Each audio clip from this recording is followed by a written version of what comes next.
if you're going to buy a CRM, this is why people pick Salesforce. They're the leader in the market. They're the safe choice. They're not risky at all. They do all the things, literally all the things. Yeah.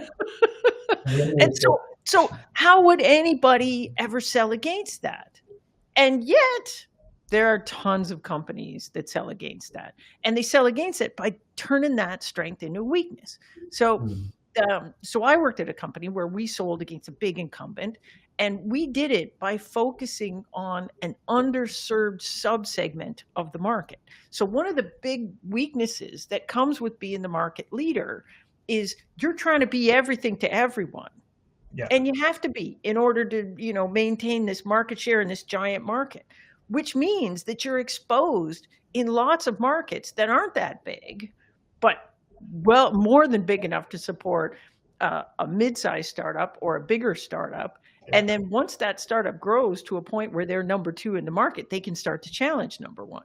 So you'll get this thing where, so the example I used, I think in that post, was Velocity, which was this company that focused specifically on financial services and then came in, grew to 100 million, working in this subsegment that Salesforce wasn't doing a very good job of competing against. And then eventually Salesforce bought them for a spectacular amount of money. So it didn't hold them back on the growth at all. And in fact, they even built on the Salesforce platform.